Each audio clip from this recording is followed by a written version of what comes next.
I never thought the scent of lilies could choke me the way it did that gray November morning in Willow Creek, Ohio, but there they were, white petals trembling in the wind like guilty secrets, lining the aisle of St. Mary's Episcopal, where I'd married Robert 41 years earlier. My name is Margaret Thompson, and I was 68 years old the day we buried my husband. The church smelled of damp wool and candle wax, and every pew creaked under the weight of neighbors who'd known us since our children were in diapers.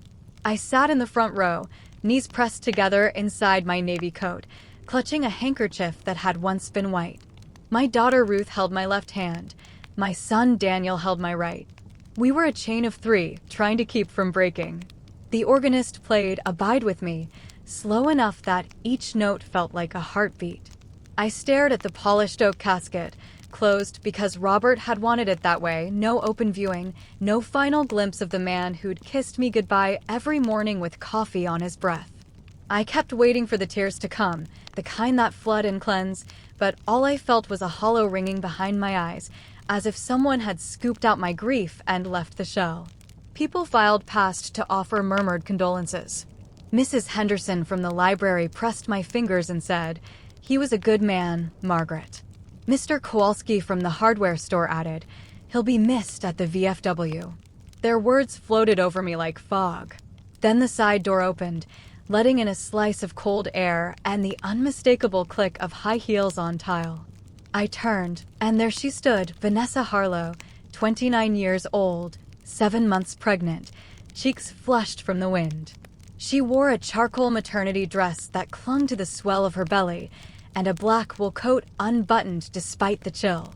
Her auburn hair was twisted into a knot, and her eyes, green like the river in spring, found mine across the nave.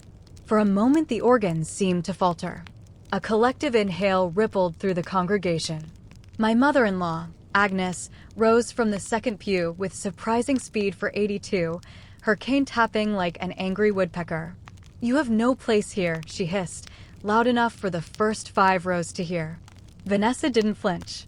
She lifted her chin the way Robert used to when he was about to argue a point at the town council.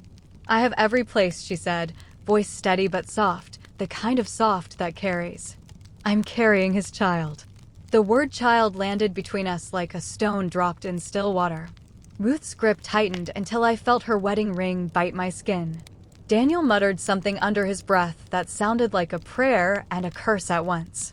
I should have known then that the day would unravel, but I was still clinging to the fragile order of funerals, prayers, hymns, a neat row of folding chairs. Father Michael cleared his throat from the pulpit and suggested we all take our seats so the service could begin. Agnes refused to sit. She planted herself in the aisle, a small, fierce figure in black lace, and declared, "This is Robert's funeral, not a sideshow." Vanessa's lips trembled, but she didn't retreat. Instead, she stepped forward, one hand cradling her stomach, and said, "Mrs. Thompson, Margaret, may I please sit in the back? I won't disturb anyone. I just need to say goodbye." I opened my mouth, but no sound came. 41 years of marriage, and I couldn't find a single word. The congregation shifted in their seats. Someone coughed. I felt every gaze like pinpricks. My brother Thomas, who'd driven in from Columbus the night before, stood up slowly from the pew behind me. At 71, he still had the broad shoulders of the high school linebacker he'd been, though his hair had gone the color of winter sky. He placed a gentle hand on Agnes's shoulder. "Mother," he said, because she'd insisted we all call her that after the wedding, "let's not do this here." Agnes shook him off. "She has no right." "She has the right of a child about to be born," Thomas said, and his voice carried the calm authority he'd used for 30 years in the courtroom. "Robert's child. Whether any of us like it or not." A murmur swept the church like wind through dry leaves. I felt the floor tilt beneath me. Vanessa's eyes filled, but she blinked the tears back. She looked at me again, pleading without words. I found my voice. "Let her sit," I said. It came out raspy, like I'd swallowed dust. "In the back." Quietly. Father Michael nodded, relieved, and gestured toward the last pew. Vanessa walked the gauntlet of stairs, head high, and slipped into the corner seat beside old Mrs. Delaney, who scooted over with a huff, but didn't protest further. Agnes sat down hard, her cane clattering against the kneeler. The organ resumed, and we stumbled into the first hymn. I don't remember much of the service after that. The words of the psalm blurred. The eulogy from Robert's fishing buddy drifted past like smoke. I kept seeing Vanessa's hand resting on her belly, the subtle curve that was proof of everything I'd refused to believe for the last 4 months. Robert had confessed one night in August, after too much bourbon and not enough courage. We'd been sitting on the porch swing, cicadas screaming in the maples.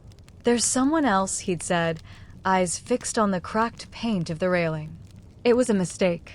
A stupid, selfish mistake. He wouldn't say her name at first. When he finally did, Vanessa, the new teller at the credit union, I laughed, a sharp bark that startled the dog. I thought he was joking. Men his age didn't leave for younger women. They bought Corvettes or took up golf. But the next week, he moved into the apartment above the garage, and the week after that, Vanessa's pregnancy test turned positive. I'd spent the fall pretending the world hadn't cracked open. I cooked casseroles for the church bazaar, pruned the rose bushes, drove Ruth's kids to soccer practice. I told myself if I kept moving, the truth couldn't catch me. But truth has long legs, and it caught me in St. Mary's that morning, sitting between my children while my husband's mistress mourned in the back row. After the benediction, the pallbearers, Daniel, Thomas, and 4 men from the Lions Club, lifted the casket. We filed out into the pale sunlight, shoes crunching on gravel. The hearse waited like a black beetle. Agnes cornered me beside the hydrangeas. "You should have barred the door," she whispered fiercely. "That girl has no shame." I looked past her to where Vanessa stood alone under the yew tree, coat buttoned now, arms wrapped around herself. The wind lifted strands of her hair like red ribbons. "She's cold," I said. It was the first truthful thing I'd felt all day. Agnes snorted. "Let her freeze." Thomas appeared at my elbow. "The cemetery's a mile up the road. We'll ride with you, Meg." He meant in the family car behind the hearse. I nodded numbly. As we walked toward the limousine, I heard heels again. Vanessa approached, hesitant. "Mrs. Thompson, may I ride to the graveside?" I don't have a car." Agnes made a strangled sound. Ruth's face went white. Daniel looked ready to explode. Thomas spoke first. "There's room," he said. "Get in."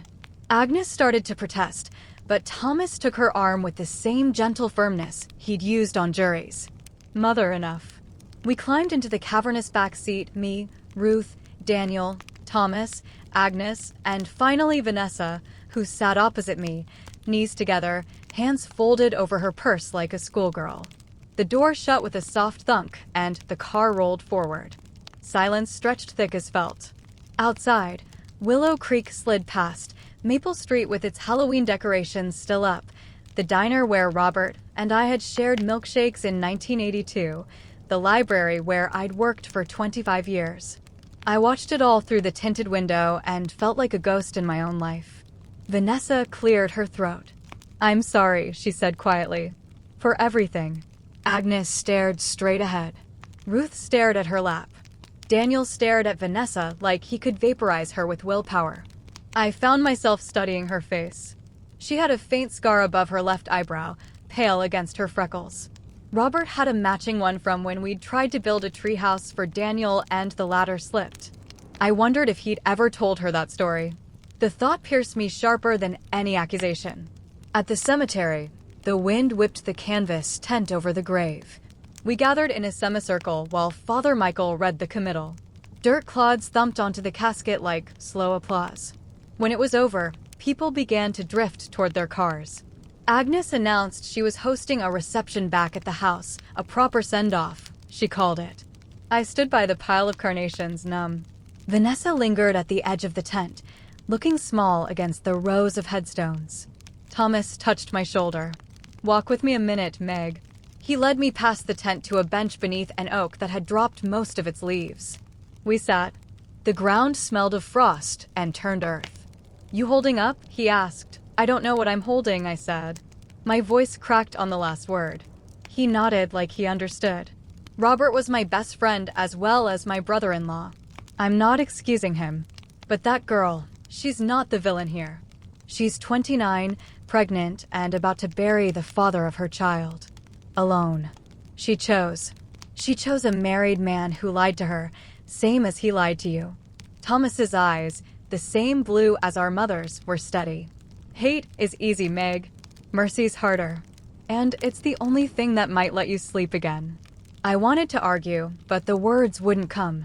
We sat in silence until the cemetery workers began lowering the casket with quiet efficiency. Vanessa stood apart, one hand on her belly, the other pressed to her mouth. When the straps went slack and the box disappeared into the ground, her shoulders shook with a single, silent sob. Back at the house on Sycamore Lane, the living room overflowed with neighbors bearing foil-covered dishes. Someone had set out Robert's favorite lemon bars on the coffee table. Agnes held court in the recliner, accepting condolences like a queen. I moved through the rooms on autopilot, thanking people, refilling coffee cups. Ruth cornered me in the kitchen. "Mom, are you really okay with her being here?" She jerked her chin toward the hallway where Vanessa stood uncertainly, clutching a paper plate of untouched food. "I don't know what I am," I admitted. Daniel appeared, face flushed. "I can't stay in the same house as her. I'm taking the kids to McDonald's." He stormed out. Ruth followed, casting me an apologetic glance. The front door slammed. Suddenly the house felt too large and too small at once. I found Vanessa in the study, staring at the bookshelf where Robert kept his high school yearbooks. She turned when I entered. "I'm sorry," she said again. "I'll go." "No," I heard myself say. "Stay. Eat something." I took the plate from her hands and set it on the desk. "When's the last time you had a decent meal?" She hesitated. I've been staying with my cousin in Dayton. She means well, but her voice trailed off. She looked exhausted, purple shadows under her eyes. "Sit," I said, gesturing to Robert's old leather chair. She sank into it gratefully. I went to the kitchen and returned with a bowl of chicken soup Mrs. Henderson had brought. Vanessa ate slowly, as if tasting every spoonful for poison. When she finished, she set the bowl aside and looked at me straight on. "I didn't know he was married at first," she said. "He came into the credit union every Friday to deposit his paycheck. Always wore that brown cardigan with the elbow patches. He'd ask about my day, remember little things like when I mentioned my cat had diabetes. After a month, he asked me to coffee. He said his wife had passed years ago. I believed him. Her fingers worried the hem of her dress. By the time I learned the truth, I was in love. And then I was pregnant. He promised he'd tell you. He kept promising." I leaned against the door frame, arms crossed tight to keep myself together. "He told me in August. Said it was over between you." "It was," she whispered. "For him, maybe. Not for me." A tear slipped down her cheek. She didn't wipe it away. "I came today because this baby deserves to know his father existed. Even if it's just a name on a stone."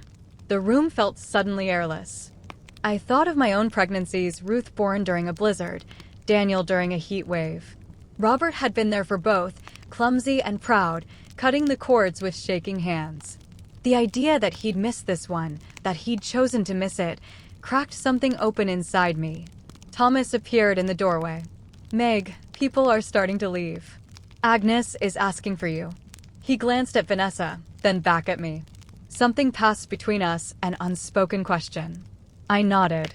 "Vanessa," I said, "would you like to see the garden?" Robert planted the roses himself. It was the first olive branch I'd extended in months, and it felt like lifting a boulder. She stood, surprised. "I'd like that." We slipped out the back door while Agnes was distracted with the pastor. The November afternoon had turned golden, the light slanting through the bare branches. The rose bushes were dormant, thorny skeletons wrapped in burlap, but the air still carried their faint summer ghost. We walked the flagstone path Robert had laid the year Daniel started kindergarten. Vanessa paused by the birdbath. "He talked about this garden," she said. "Said you had a gift for making things grow." "I just talked to them," I said. Robert thought it was silly. "It's not silly." She touched a burlap wrap gently. "My mom died when I was 12. She had African violets on every windowsill. I still can't keep one alive." We stood in silence. A cardinal flashed red against the fence. Finally, I asked the question that had been burning since the church. "What will you do now?" She shrugged, a small, helpless gesture.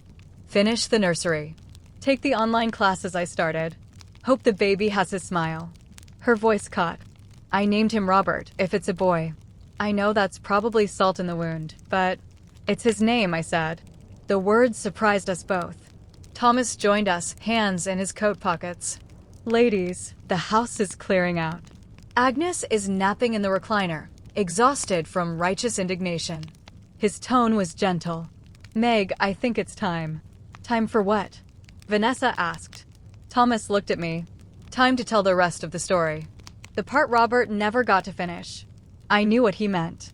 There was a letter, sealed in an envelope marked Margaret, only if I go first. Robert had given it to Thomas the week before the heart attack, with instructions to deliver it at the funeral if things got complicated.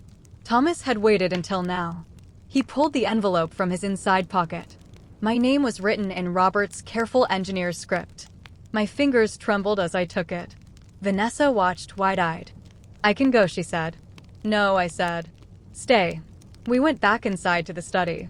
I sat in Robert's chair, still warm from Vanessa, and slit the envelope with a letter opener shaped like a fish.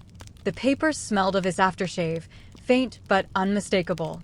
I unfolded 2 pages.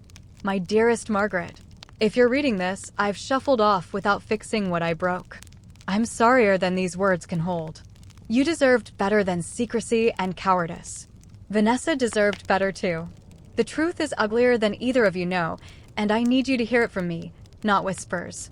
20 years ago, when the plant laid me off and the bills piled up, I started gambling, small at first, then not small. By the time I crawled out, I owed more than we could ever pay. You never knew because I forged your signature on a second mortgage. When the bank called it in last year, I panicked. Vanessa's uncle owns the credit union. She helped me restructure the loan quietly. That's how it started: gratitude, then coffee, then the worst mistake of my life.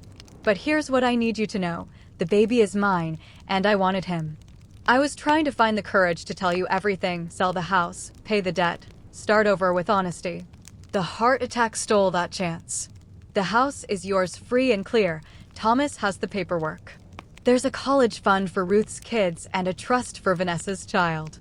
I divided what little I had left down the middle. It's not restitution. It's responsibility. Love her or hate her, Meg, that boy will carry my blood and your grandchildren's. Teach him the garden. Teach him your kindness. It's the best part of us. I'm sorry. I love you. I always did, even when I forgot how to show it. Robert. The letter shook in my hands. Vanessa was crying openly now, silent tears tracking mascara down her cheeks. Thomas stood by the window, giving us space. I read the last paragraph again, then folded the pages carefully. He forged my signature, I said. It wasn't a question. Thomas nodded. He was ashamed. Planned to tell you after the refinancing closed. Vanessa wiped her face with the sleeve of her coat. I didn't know about the gambling. He said the loan was for medical bills. I looked at her, at the curve of her belly where my husband's child grew, and felt the first real crack in the wall I'd built. He lied to both of us, I said. But he tried to make it right at the end. The room settled into a hush broken only by the tick of the grandfather clock. Outside, the last car pulled away from the curb. Agnes would wake soon and demand explanations. Ruth and Daniel would need answers.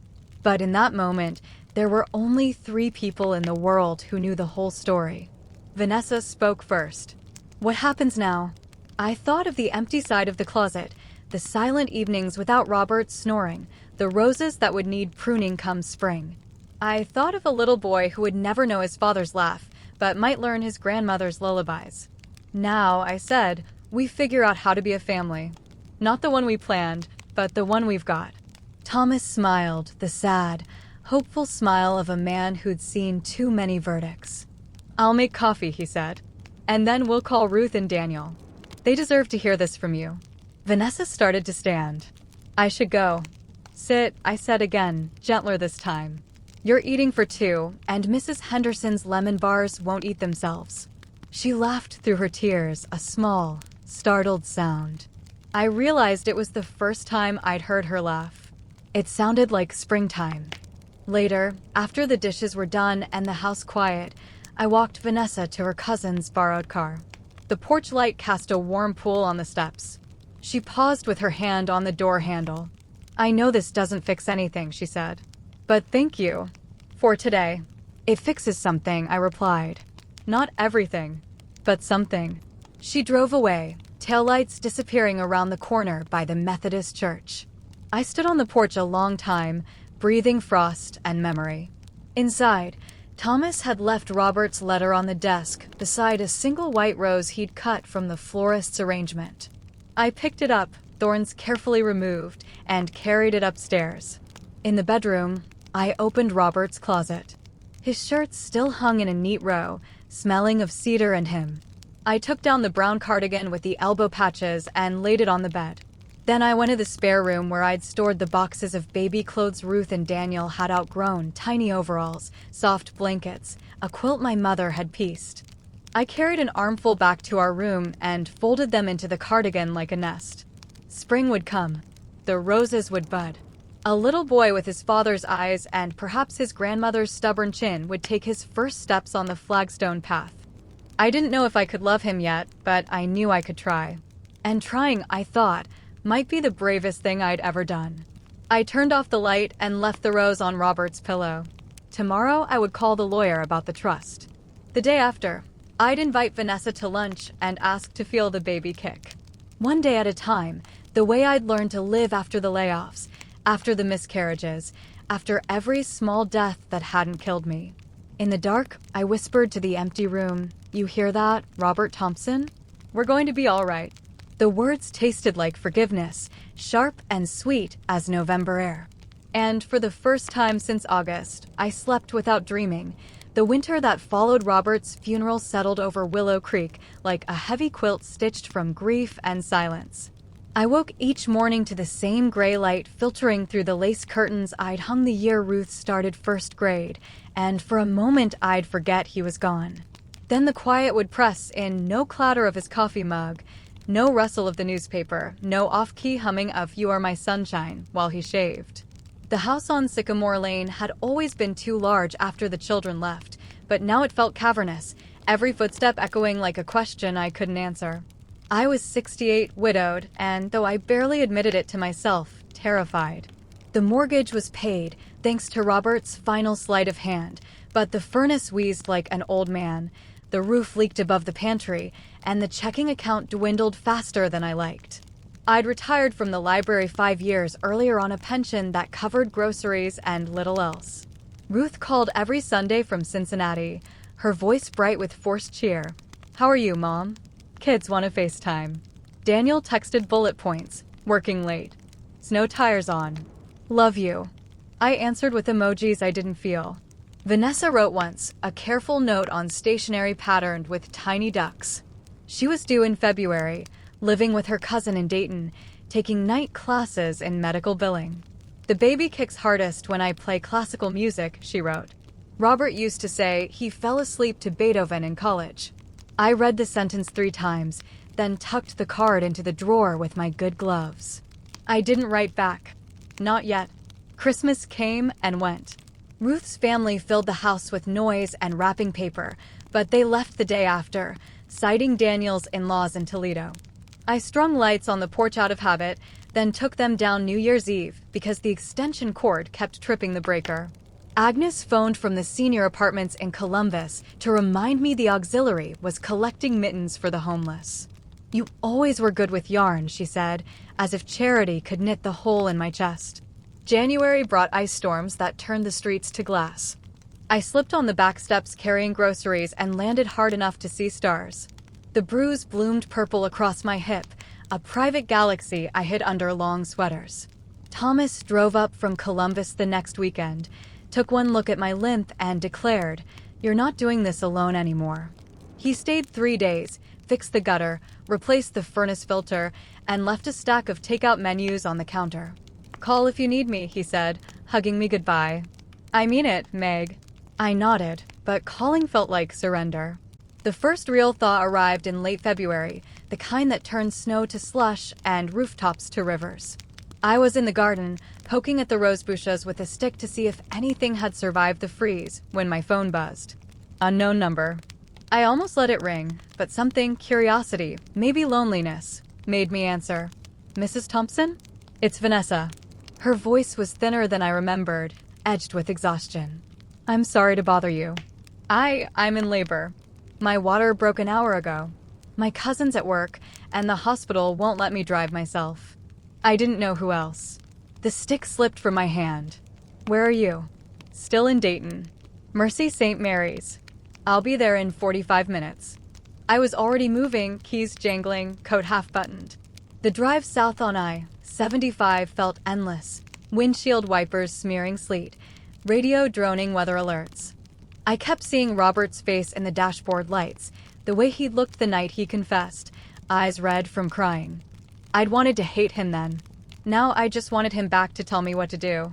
I found Vanessa in the maternity ward triage, curled on her side in a paper gown, face slick with sweat. A nurse was timing contractions on a monitor that beeped like an anxious bird. Vanessa's eyes widened when she saw me. You came. Of course I came. I took the chair beside the bed, suddenly aware my boots were dripping on the linoleum. The nurse raised an eyebrow but said nothing. Vanessa's hand found mine during the next contraction, fingers crushing bone. I counted with her 1, 2, 3. Breathe like I'd done for Ruth 35 years ago. When it passed, she sagged against the pillow. They say I'm only 4 centimeters, she whispered. Could be hours. I've got nowhere else to be. I meant it to sound light, but it came out raw. She studied my face, then closed her eyes. The hours blurred. Nurses came and went. Vanessa walked the halls when she could, leaning on me, barefoot in grippy socks. I told her about the time Ruth was born during a blizzard, how Robert had carried me over an ice patch to the car. She laughed through a contraction, then apologized for laughing. He told me that story, she said. Said you swore at him the whole way to the hospital. I called him a few choice names, I admitted. He wrote them down to use in his retirement speech. At 2:17 a.m., after an epidural and more pushing than I thought one small woman could endure, Robert James Harlow came into the world squalling, red-faced, fists clenched like he was already angry at the universe. The doctor laid him on Vanessa's chest, and she sobbed, the deep, ugly crying that comes after pain. I stood frozen by the bed, afraid to move, afraid to breathe. He was smaller than I expected, with a shock of dark hair and Robert's ears slightly too large, destined to be a source of teasing. Vanessa looked up, tears cutting tracks through her exhaustion. Do you want to hold him? My arms felt wooden. I don't know how anymore. You remember. She shifted the bundle toward me. I took him, the weight of him startling, warm, solid, alive. His tiny mouth rooted against my sweater, searching. I caught a whiff of that newborn smell, milk and powder, and something indefinably new. My own babies were distant memories, blurred by time and photographs. This one was here, now, heart fluttering against my palm. Hello, Robert, I whispered. The name tasted strange, like borrowing a coat that didn't quite fit. He blinked gummy eyes at me, then yawned, revealing a tongue the size of a postage stamp. Vanessa watched us, something unreadable in her expression. The nurse returned with forms. Grandmother, she asked, pen poised. I opened my mouth to correct her. No, not me, but Vanessa spoke first. Yes, that's his grandma. The nurse scribbled. I didn't argue. They moved Vanessa to a recovery room at dawn. I dozed in the vinyl chair until sunlight slanted through the blinds. When I woke, she was nursing, the baby latched on with fierce determination. She looked up. I called my cousin. She'll be here soon. You don't have to stay. I'll stay till she comes. I stood, stiff from the chair. Then I'll go home and make a casserole. Babies need feeding, and hospital jello doesn't count. She smiled, the first real one I'd seen from her. Thank you, Margaret. Driving back to Willow Creek, the sky was the color of a robin's egg, the roads clear for the first time in weeks. I stopped at the grocery store and filled the cart with ingredients I hadn't bought in years: cream of mushroom soup, egg noodles, frozen peas. Comfort food, the kind Robert requested after every disappointment. At the checkout, Mrs. Kowalski from the hardware store did a double take. Margaret Thompson, is that you? Heard you were at the hospital all night. Everything all right? Everything's fine, I said, and realized I meant it. The casserole went into the oven at noon. While it baked, I dug out the old Moses basket from the attic, dusted it with a damp cloth, lined it with the quilt my mother had made for Daniel. The fabric was faded but soft, tiny stitches still holding. I carried it downstairs and set it by the fireplace, then called Thomas. "It's a boy," I said when he answered. 8 pounds, 2 ounces. Looks like his father. Silence, then. You okay, Meg? I think I might be. I told him about the hospital, the casserole, the basket. He listened without interrupting, the way he'd listened to witnesses for 30 years. You want company? He asked. Next weekend. Bring your toolbox. The nursery in Dayton needs shelves. He chuckled. Yes, ma'am. Vanessa came home, her word, not mine, 3 days later. Her cousin dropped her at my door with a car seat, 3 diaper bags, and apologies for the short notice. She said you offered, the cousin explained, looking doubtful. I took the car seat and led them inside. The house smelled of tuna casserole and lemon polish. I'd spent the morning scrubbing baseboards, a nervous habit from when the children were small. Vanessa paused in the doorway, eyes wide. It's exactly like he described, she said. The blue couch, the crooked picture frame. He always said the frame was straight until the 2003 earthquake. I set the car seat on the dining table and unbuckled the baby. He was asleep, mouth pursed in a perfect O. Vanessa sank onto the couch, exhaustion pulling at her features. I can't impose, she started. You're not imposing. You're recovering. There's a room at the top of the stairs, used to be Ruth's. It's got a twin bed and a dresser. We'll make do. I hesitated. Unless you'd rather go back to Dayton. She shook her head. My cousin's place is a 1-bedroom. The baby cries at night. I don't want to be alone. The words hung between us, fragile as soap bubbles. I understood alone in a way I hadn't before Robert's death. Then stay, I said. As long as you need. We fell into a rhythm, tentative at first. Vanessa slept in Ruth's old room. The baby took the Moses basket in the corner of mine, so I could hear him if he stirred. I learned the language of newborns again, cluster feeding, witching hour, the difference between a hungry cry and a wet diaper wail. Vanessa learned the quirks of the house, the sticky kitchen drawer, the shower that ran hot only if you jiggled the handle. We took turns rocking Robert James at 3 a.m., trading stories in the dark. She told me about growing up in a trailer park outside Akron, her mother's long battle with cancer, the scholarship that got her to community college. I told her about meeting Robert at the county fair in 1981, how he'd won me a stuffed giraffe by knocking over milk bottles with a baseball. He kept that giraffe on his desk at the plant, I said. Called it his lucky charm. He gave it to me, Vanessa whispered. Said it watched over him for 30 years. Time for someone else to borrow the luck. I didn't cry then. I cried later, folding tiny onesies that still smelled of hospital detergent. Ruth and Daniel came the following weekend, braced for battle. I met them at the door with the baby in my arms and Vanessa behind me holding a bottle. Ruth's mouth opened, closed. Daniel's jaw clenched. Thomas, bless him, herded everyone into the living room with offers of coffee and pie. This is Robert James, I said, placing the baby in Ruth's reluctant arms. Your nephew. Ruth stared at the tiny face, then at me. Mom. I know, I said. It's complicated. But he's here. And he's family. Daniel paced by the window. Dad would have wanted. Dad wanted a lot of things he didn't get, I cut in. Including the chance to hold this boy. We don't get to punish a baby for his father's sins. Vanessa spoke from the doorway. I don't expect anything from you. I just want him to know his cousins. Her voice shook but held.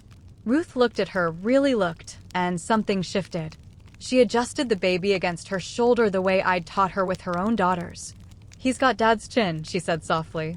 The thaw continued, slow as spring. Vanessa enrolled Robert James in the church nursery when she went back to classes part-time. I drove her to campus twice a week, waiting in the parking lot with a thermos of tea and a library book. We celebrated his first smile with store-bought cupcakes and a Polaroid pinned to the fridge. Agnes came once, took one look at the baby, and declared, "He's the spitting image of Robert at that age." She stayed for meatloaf and left with a Tupperware of leftovers, grumbling about the price of gas. Summer arrived with honeysuckle and fireflies. The roses bloomed fierce and red, thorns be damned. I taught Vanessa how to deadhead, how to mulch with coffee grounds from the diner. She taught me how to swaddle a baby one-handed and how to work the newfangled coffee pod machine Ruth had gifted us. We took Robert James to the county fair in July, strapped into a stroller decorated with balloons. He gummed a funnel cake and shrieked at the Ferris wheel lights. I bought him a tiny stuffed giraffe. Vanessa laughed until she cried. One August evening, the kind where the air smells of cut grass and distant rain, we sat on the porch swing, me, Vanessa, the baby asleep in her lap. Fireflies winked above the lawn. I rocked us gently, the chains creaking a lullaby. "I got the trust paperwork today," Vanessa said. "The lawyer says it's enough for college, maybe a down payment on a house someday." Robert planned further ahead than I gave him credit for, I admitted. She was quiet a long time. "I'm moving out in September. There's an apartment near campus, 2 bedrooms, washer-dryer hookup. I start full-time at the clinic in October." The swing slowed. I'd known this was coming, but the reality hit like a sudden chill. "You don't have to go." "I do. For me. For him." She nodded at the sleeping baby. "But we'll be 10 minutes away. Sundays are still yours for meatloaf and garden lessons." I swallowed the lump in my throat. "Sundays, then." She reached over and squeezed my hand. Her fingers were calloused now from pruning shears and diaper tabs. "You saved us, Margaret." "I don't know how to thank you." "You already did," I said, looking at the baby's peaceful face. "Every time he smiles." September came. The apartment was small but sunny, with a balcony where Vanessa planted cherry tomatoes in pots. I helped hang curtains and assemble a crib that claimed to be no tools required, but lied. We celebrated with takeout pizza and sparkling cider. Robert James, now 6 months old, banged a plastic spoon on the high chair and laughed at his own echo. I drove home to Sycamore Lane as dusk fell, the house quieter than it had been in months.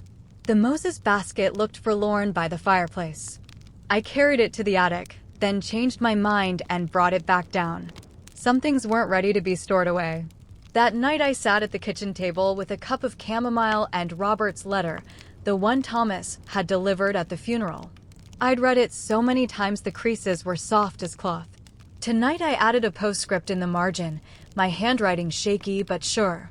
"We're doing better than all right, Robert. The roses are blooming. Your son has your ears and my stubborn streak. Vanessa starts her new job Monday. I'm learning to live with the hole you left and finding it's not as empty as I feared. Love doesn't die with the person. It just changes shape." I folded the letter, slipped it into the envelope, and tucked it into the Moses basket with the quilt.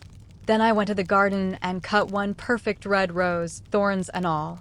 I laid it on the porch swing where Vanessa and I had shared so many evenings. The stars came out, bright as promises. Somewhere down the road, a baby slept in a crib I'd helped assemble. His mother was learning to stand on her own. And I was learning to let them. I rocked gently, the swing creaking its familiar song. The night smelled of roses and rain-washed earth. For the first time in a year, I didn't whisper to the dark.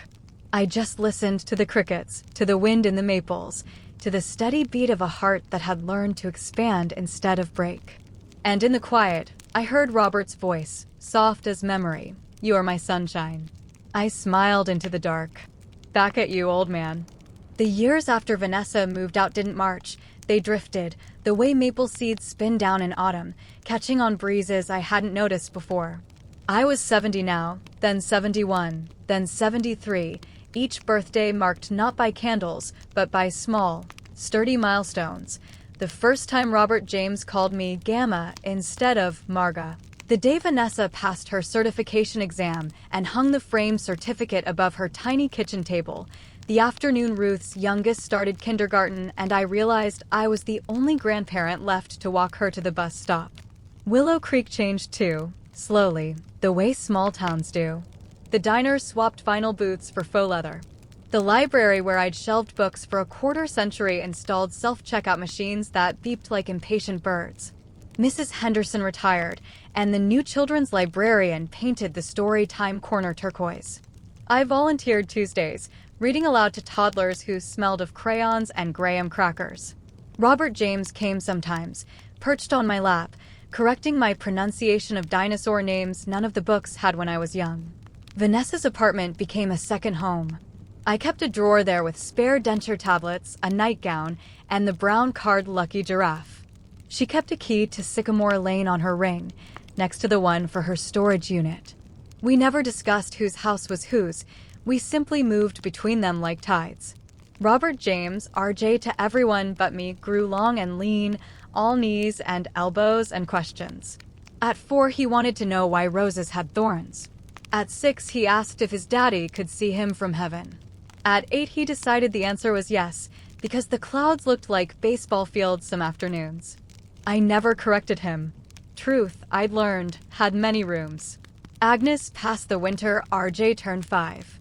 She'd softened in her last year, softened the way ice does before it breaks, still sharp, but thinner. She taught RJ to play gin rummy and let him win exactly once. At her funeral in the same St. Mary's where we'd buried Robert, RJ laid a single white carnation on her casket and whispered, "Thanks for the cookies, Great Graham." I cried then, not for Agnes exactly, but for the complicated mercy of time. Thomas retired from the bench at 75 and moved into the senior apartments Agnes had vacated. He took up woodworking, filling my garage with half-finished birdhouses and a rocking horse that RJ rode until the rockers wore grooves in the concrete. "Keeps my hands busy and my mind quiet," he said. We played Scrabble on Thursdays, arguing over whether she counted. It did. He let me win exactly once. The garden became our sanctuary. Vanessa expanded it each spring, herbs along the fence, sunflowers for RJ to measure against, a patch of zinnias because their colors made her think of her mother. I taught her my mother's trick for keeping squirrels from the bird feeder, cayenne pepper in the seed mix. She taught me to grow microgreens on the kitchen windowsill when arthritis made kneeling in dirt impossible some days. RJ planted a pumpkin seed the October he was 7. It grew so large we needed the wheelbarrow to move it to the porch. We carved 3 faces, one for each of us, and roasted the seeds with enough butter to scandalize the dentist. Money stayed tight, but never desperate. The trust paid RJ's preschool, then his braces, then the fees for travel soccer. Vanessa's job at the clinic came with benefits. Mine came with the luxury of time. I sold the good china on eBay, piece by piece, the way grief loosens its grip, and used the proceeds for a new water heater. Ruth teased me about becoming minimalist. I told her minimalism was just another word for making do. Daniel came around slowest. He'd married a woman named Claire who taught 3rd grade and had opinions about everything. They visited twice a year, always with gifts wrapped in coordinating paper. RJ called them Uncle Dan and Aunt Claire, polite but distant. One Christmas, Claire cornered me in the kitchen while the men watched football. "He's angry," she said, meaning Daniel. Not at the baby. At the lie. I nodded, drying a platter that didn't need drying. "Anger's a heavy coat," I said. "He'll take it off when he's ready." She didn't argue. He took it off the summer RJ was 9. We were at the county fair, same dusty midway where Robert had won me the giraffe. RJ wanted to ride the tilt-a-whirl with his cousins. Daniel hesitated, then bought the tickets. They came off laughing, hair wild, RJ's hand tucked trustingly in Daniel's. Later, while the kids chased fireflies, Daniel found me by the Ferris wheel. "He's a good kid," he said. "Got Dad's arm for throwing." I waited. "I'm sorry I stayed mad so long." The apology was small, but it carried the weight of a decade.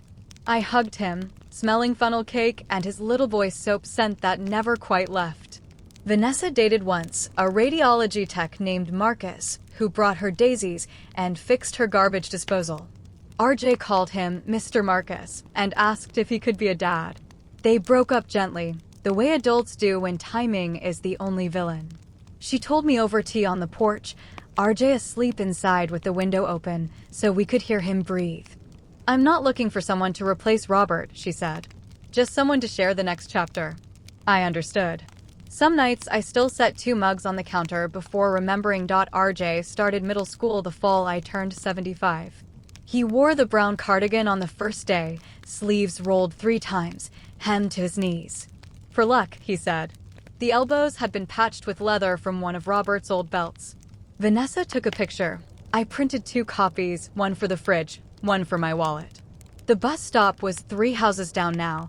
I watched from the porch with a mug of coffee gone cold. He waved until the doors closed, then disappeared in a puff of diesel. That winter brought ice again, and with it the fall that changed everything. I was carrying groceries up the back steps, stubborn, refusing the cane Thomas kept leaving by the door, when my foot slipped. The world tilted, bags flew, and I landed hard on my left side. The pain was immediate and absolute, a white-hot spike from hip to shoulder. I lay on the concrete, snowflakes melting on my cheeks, staring at the sky and thinking absurdly of the pumpkin we'd grown. Vanessa found me 20 minutes later. She'd come to drop off RJ's forgotten saxophone. The ambulance ride was a blur of sirens and kind voices. X-rays showed a fractured femur and a hairline crack in the pelvis. "You're looking at surgery and rehab," the doctor said. 6 weeks minimum in a facility. I started to protest, Sycamore Lane, the garden, my routines, but Vanessa's hand on mine stopped me. "You're coming home with us," she said. End of discussion. They converted her living room into a bedroom, hospital bed, walker, a bell. RJ rang with glee until Vanessa threatened to hide it. Thomas brought the rocking horse and set it by the window for morale. Ruth flew in from Cincinnati with her slow cooker and a stack of audiobooks. Daniel sent a fruit basket the size of a toddler. Even Claire called to ask if I needed anything knitted. The days blurred into a rhythm of pain pills and physical therapy. Vanessa worked half-days, coming home to puree soup and change dressings. RJ did homework at the foot of my bed, reading aloud his history report on the Underground Railroad. I taught him to knit, simple garter stitch, while my leg healed in its brace. He made a scarf the color of grape jelly, lumpy but warm. "For your neck when you're better," he said. Better came slowly. First I could sit in the wheelchair without wincing. Then I managed the walker to the bathroom alone. The therapist, a brisk woman named Priya, praised my grit.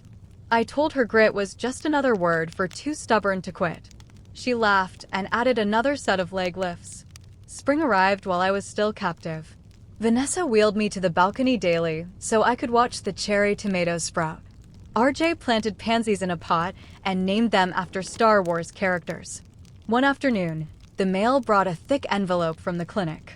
Vanessa opened it at the table, eyes scanning, then widening. "I got the promotion," she said. "Supervisor. Full benefits. They want me to start training next month." I actually hooped like a teenager. RJ danced around the room until he knocked over the walker. We celebrated with sparkling grape juice and store-bought cupcakes. Later, when RJ was asleep, Vanessa sat on the edge of my bed. "There's a catch," she said. "The position's in Columbus. Better pay, tuition reimbursement for RJ's college someday. But it's an hour away." The room felt suddenly small. Columbus meant leaving Willow Creek, the garden, the porch swing. It meant new schools for RJ, new routines. It meant the end of Sunday meatloaf and Tuesday story time. "You have to take it," I said. My voice sounded steadier than I felt. "I won't go if you need me here. I need you to be happy and solvent and close enough for holidays." I reached for her hand. "We'll make it work. We always have." She cried then, quiet tears that soaked my nightgown. I held her the way I'd held her the night RJ was born, 2 women stitched together by loss and love and a brown cardigan. They moved in June. The apartment was bigger, 3 bedrooms, a patio with space for a grill. Thomas helped load the U-Haul, grumbling about his sciatica. Ruth organized the kitchen with military precision. Daniel surprised us by driving up with Claire and the kids. They carried boxes and ate pizza off paper plates in the empty living room. RJ ran between rooms shouting measurements. "Gamma, your rocking chair fits here perfectly." I stayed in Willow Creek. The house on Sycamore Lane felt echoey without them, but not empty. I hired a high school boy to mow the lawn and weed the roses. Thomas moved into the spare room permanently for the commute, he claimed, though we both knew it was for company. We planted tomatoes in raised beds so I wouldn't have to bend. The library gave me a rocking chair in the children's section with a brass plaque in memory of Margaret Thompson's stories. They came back every other weekend. Vanessa drove the hour with RJ in the back seat, singing along to whatever playlist he'd curated. We cooked enough for an army and froze the leftovers. RJ grew faster than the sunflowers, voice cracking, feet size 13, still calling me Gamma in a tone that could melt steel. He played travel soccer. I learned to navigate bleachers with a cane and a thermos of cocoa. One October Saturday, the leaves peak crimson and gold, Vanessa pulled into the driveway with a surprise. She'd brought Robert's old workbench from the garage cleaned, oiled, fitted with new vices. For the patio, she said. RJ wants to learn woodworking with Uncle Thomas. We set it up under the maple, and Thomas taught him to plane a board smooth as glass. Sawdust floated in the sunlight like gold dust. That night, after RJ was asleep on the couch with the grape jelly scarf draped over him, Vanessa and I sat on the porch swing. The air smelled of wood smoke and fallen leaves. She handed me an envelope, thick, cream-colored, my name in her careful script. Inside was a deed, not to a house, but to a plot of land 10 minutes from their new apartment. 2 acres, zoned residential, with a creek and a stand of sugar maples. Tucked beneath was a set of house plans, simple, 1-story, wide doorways, a wraparound porch big enough for a swing. I've been saving, she said. The promotion, the trust dividends, selling the extra car. It's enough for a down payment. The realtor says we can break ground in spring. I traced the lines of the porch. Room for roses? An entire bed along the south side. And a garden shed with your name on it. I looked at her, at the woman who'd walked into a church pregnant and alone, who'd pureed soup for a cranky old lady with a broken hip, who'd taught my grandson to parallel park and me to use Venmo. You sure you want me crashing your new chapter? She laughed, the sound bright as wind chimes. Gamma, you're the chapter. The rest is just footnotes. We moved the following May. The new house rose quickly, white clapboard, green metal roof, a stone fireplace big enough for stockings. RJ picked his room first, corner windows, space for a telescope. Vanessa claimed the master with the ensuite big enough for midnight feedings that were, thank God, years away. I took the guest suite off the kitchen, with French doors to the porch and a bathroom grab bars already installed. Thomas brought the rocking horse and declared himself permanent grandfather in residence. The garden was my domain. I designed raised beds at waist height, paths wide enough for the walker I still used on bad days. RJ planted the first rose, a climber called Peace, creamy white with pink edges. We buried Robert's letter beneath it, envelope and all, a time capsule for roots to find. Summer evenings found us on the porch swing, me, Vanessa, RJ, Thomas, sometimes Ruth's family spilling over from the guest rooms. Fireflies blinked above the creek. RJ read us his latest short story, something about astronauts and lost grandmothers. Vanessa grilled chicken with herbs from the beds I'd taught her to tend. Thomas whittled whistles that actually worked. I rocked and listened to the chorus of cicadas and laughter, feeling the years settle around me like a well-worn quilt. One night in late August, the sky clear enough to see the Milky Way, RJ asked the question he'd been circling all summer. Gamma, when you're really old, like 90, will you still tell stories? I looked at the stars, then at the faces glowing in the porch light. Sweet boy, I said, I'll tell stories until the stars burn out. And then I'll teach you to tell them. He nodded, satisfied, and leaned against me. Vanessa's hand found mine across the swing. Thomas raised his glass of iced tea in a silent toast. The roses rustled in the breeze, petals soft as forgiveness. In the quiet, I heard Robert's voice, not a ghost, but a memory shaped by love. You are my sunshine. I smiled into the dark. Back at you, I whispered. All of you. And the swing rocked on, carrying us forward into whatever came next, one story, one rose, one heartbeat at a time. The years folded gently after we settled into the house by the creek, the way good letters are tucked into envelopes, creased but never torn. I was 78 the first winter we spent there, then 80, then 83, Each season marked less by the calendar than by the small, fierce joys that outlasted pain. The porch swing became the heart of the home, its chains oiled every spring with the same can Robert had used on the old one. We painted it robin's egg blue the summer RJ turned 12, and he carved his initials beside mine in the underside of the armrest, a secret only the wood and I would ever know. Vanessa rose at the clinic the way cream rises in coffee, steady, inevitable. She trained new hires, rewrote policies, earned a master's degree one night class at a time. RJ watched her the way children watch storms, equal parts awe and certainty. She could command the lightning. He grew tall enough to rest his chin on her head when he hugged her, then tall enough to need the doorway ducked. His voice settled into a baritone that startled us all the first time he answered the phone. Thomas's hands slowed before the rest of him did. Arthritis curled his fingers like question marks, but he kept whittling, smaller pieces now, ornaments for the Christmas tree, a flute for RJ's band concert. He moved into the bedroom off the garage when stairs became negotiable only with a winch and stubbornness. "I'm not leaving this porch till the roses do," he declared, and we pretended to believe him. The garden expanded with us. RJ built trellises from scrap lumber, strong enough for the climbing roses to reach the roofline. Vanessa installed a drip system that hummed like a contented cat. I directed from a cushioned chair, cane across my lap, calling out instructions in the imperious tone I'd once reserved for overdue library books. We grew enough tomatoes to supply the neighborhood, enough basil to scent the air for miles. Every August, we made sauce in the outdoor kitchen Thomas had insisted on, pots bubbling while RJ strummed his guitar and Vanessa danced barefoot on the warm stones. Ruth's family came for Thanksgiving, Daniel's for the 4th of July. The house stretched to hold them cots in the study, air mattresses on the sun porch. The dining table extended with every leaf we owned. Children ran wild through the fields, returning at dusk with firefly jars and grass-stained knees. I taught them the names of constellations the way my father had taught me, pointing out Orion's belt with a flashlight under a blanket. RJ corrected my mythology with facts from his astronomy club, and I let him, because grandmothers are allowed to be wrong sometimes. The first real scare came when I was 81. A cough that started in October refused to leave by February. The doctor used words like pneumonia and hospital and oxygen saturation. Vanessa slept in the vinyl chair beside my bed, waking every time the monitor beeped.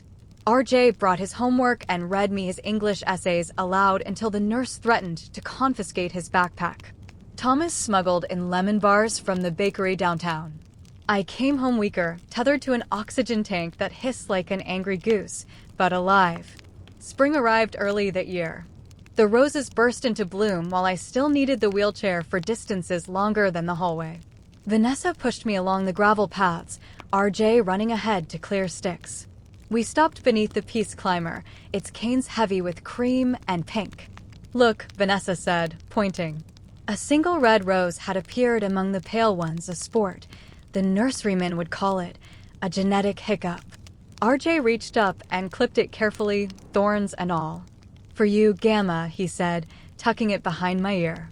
The petals brushed my cheek like a kiss. That summer, I taught him to drive in the empty church parking lot, his hands trembling on the wheel of Vanessa's sensible sedan. He stalled twice, swore once, quietly, thinking I didn't hear, and finally managed a 3-point turn without taking out the nativity scene. Vanessa watched from the curb, arms crossed, pride and terror warring on her face. When he parked, crooked but intact, she hugged him so hard his feet left the ground. College acceptances arrived the spring he turned 18. He chose the state university 40 minutes away, close enough for Sunday dinners, far enough to feel like freedom. We celebrated with a bonfire in the pit Thomas had dug years earlier, roasting marshmallows until the smoke smelled of childhood. RJ played his guitar, songs he'd written about creeks and grandmothers and the weight of names. Vanessa cried into her sleeve. I pretended the smoke stung my eyes.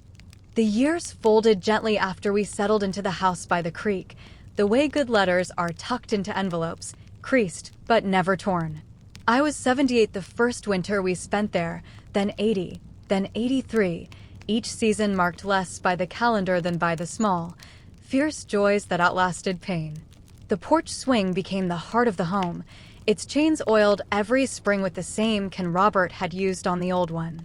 We painted it robin's egg blue the summer RJ turned 12, and he carved his initials beside mine in the underside of the armrest, a secret only the wood and I would ever know. Vanessa rose at the clinic the way cream rises in coffee, steady, inevitable. She trained new hires, rewrote policies, earned a master's degree one night class at a time. RJ watched her the way children watch storms, equal parts awe and certainty. She could command the lightning. He grew tall enough to rest his chin on her head when he hugged her, then tall enough to need the doorway duct. His voice settled into a baritone that startled us all the first time he answered the phone. Thomas's hands slowed before the rest of him did. Arthritis curled his fingers like question marks, but he kept whittling, smaller pieces now, ornaments for the Christmas tree, a flute for RJ's band concert. He moved into the bedroom off the garage when stairs became negotiable only with a winch and stubbornness. "I'm not leaving this porch till the roses do," he declared, and we pretended to believe him. The garden expanded with us. RJ built trellises from scrap lumber, strong enough for the climbing roses to reach the roofline. Vanessa installed a drip system that hummed like a contented cat. I directed from a cushioned chair, cane across my lap, calling out instructions in the imperious tone I'd once reserved for overdue library books. We grew enough tomatoes to supply the neighborhood, enough basil to scent the air for miles. Every August, we made sauce in the outdoor kitchen Thomas had insisted on, pots bubbling while RJ strummed his guitar and Vanessa danced barefoot on the warm stones. Ruth's family came for Thanksgiving, Daniel's for the 4th of July. The house stretched to hold them, cots in the study, air mattresses on the sun porch. The dining table extended with every leaf we owned. Children ran wild through the fields, returning at dusk with firefly jars and grass-stained knees. I taught them the names of constellations the way my father had taught me, pointing out Orion's belt with a flashlight under a blanket.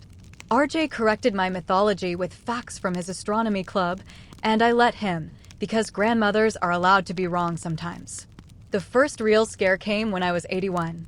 A cough that started in October refused to leave by February. The doctor used words like pneumonia and hospital and oxygen saturation. Vanessa slept in the vinyl chair beside my bed, waking every time the monitor beeped. RJ brought his homework and read me his English essays aloud until the nurse threatened to confiscate his backpack. Thomas smuggled in lemon bars from the bakery downtown.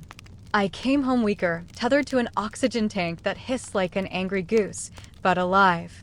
Spring arrived early that year. The roses burst into bloom while I still needed the wheelchair for distances longer than the hallway.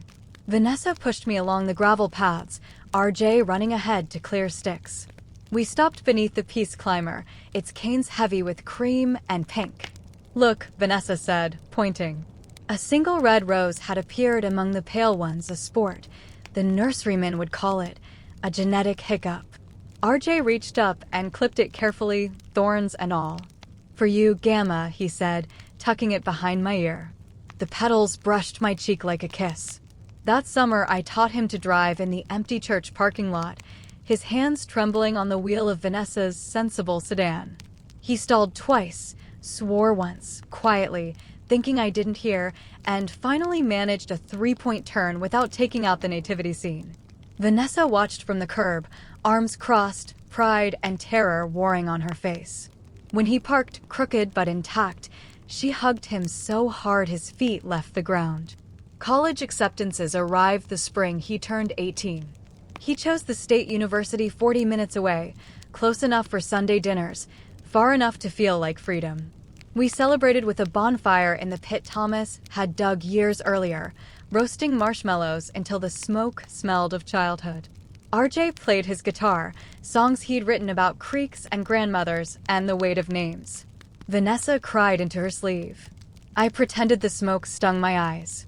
The house felt different after he left. Quieter, yes, but not empty, more like a church between services, waiting for the next congregation. Vanessa filled the silence with podcasts and audiobooks, her laughter echoing down the hallway when something struck her funny. Thomas and I played cribbage on the porch, the board balanced on a TV tray, arguing over points the way we'd argued over chi. Some nights I woke to the sound of RJ's car in the driveway, home for the weekend with laundry and stories and an appetite that could empty the refrigerator in a single raid. I turned 85 the autumn the maple by the creek turned the color of Merlot. Vanessa organized a party, nothing grand, just family and the neighbors who'd become family. They brought casseroles and photo albums and a cake with too many candles. RJ carried me to the porch when my legs refused the steps, settling me in the swing with a quilt across my lap. Someone started singing, for she's a jolly good fellow, off-key but earnest. I looked out at the faces, Ruth's lined with laugh lines, Daniel's softened by fatherhood, Thomas's eyes bright behind bifocals, Vanessa's glowing in the fairy lights, and felt the years settle into something solid, like stones in a riverbed. That winter was mild. The roses kept their leaves longer than usual, green against the frost. I spent mornings in the sunroom, oxygen hissing softly, watching chickadees at the feeder RJ had built in shop class. Vanessa brought me tea and the newspaper, reading aloud the parts she knew I'd like, the library's new story walk, the high school soccer team's championship. Some afternoons I napped in the swing, waking to find a blanket tucked around me and the faint scent of sawdust from Thomas's latest project. The end came quietly, the way good stories do. I'd been tired for weeks, a bone-deep weariness that no nap could cure. The doctor adjusted medications, spoke of quality over quantity, scheduled another scan. I waved him off. "I've had quantity," I said. "Let me keep the quality." It was a Tuesday in early spring. The daffodils RJ had planted along the creek were just opening, yellow as fresh butter. Vanessa had gone to the clinic for a half day. Thomas was in the garage sanding a cradle for Ruth's first grandchild. I sat on the porch with a cup of chamomile gone cold, watching the light shift across the garden. The roses were bare still, but I could see the swelling buds, tight fists ready to unfurl. I thought of Robert, of the boy he'd been, knocking over milk bottles at the fair, of the man who'd kissed me under maple trees and broken my heart in the same breath, of the father who'd never held his son, but had built him a future anyway. I thought of Vanessa, 29 and terrified in a church pew, now 42 and steady as bedrock. I thought of RJ, all long limbs and big dreams, carrying our stories into rooms we'd never enter. The swing rocked gently, though no one pushed it. A breeze carried the scent of damp earth and distant lilacs. I closed my eyes and felt the sun on my face, warm as a hand. When Vanessa came home, she found me there, head tipped back, a smile on my lips and the red rose from years ago, pressed flat and faded, tucked into the quilt beside me. She knew before she touched my wrist. Thomas stood in the doorway, sawdust on his sleeves, and for once had no words. RJ was in a lecture hall 40 minutes away, but he'd come as soon as the call reached him, driving too fast, arriving with tears and the brown cardigan clutched in his fist. They buried me in the small cemetery on the hill above Willow Creek, beside Robert and Agnes and the generations who'd tended these fields before us. Vanessa chose a simple stone, granite, polished, my name and dates, and a single line. She grew roses and stories in equal measure. RJ laid the pressed red rose at the base, thorns long since crumbled to dust. The house by the creek stayed in the family. Vanessa kept the garden, adding a bench beneath the Peace Climber where she read to her employees' children on summer afternoons. Thomas lived another 5 years, finishing the cradle and a dozen more projects before joining me under the hill. RJ brought his fiancée, a quiet girl with kind eyes and a laugh like wind chimes, to see the roses every spring. They married on the porch the year he turned 25, Vanessa walking him down the aisle she'd once walked alone. Some nights, when the moon is full and the creek runs high, the swing still rocks though no one sits in it. The roses bloom fierce and fragrant, thorns and all. And if you listen closely, you can hear a voice on the wind, soft, steady, eternal. You are my sunshine. The garden keeps growing. The stories keep blooming.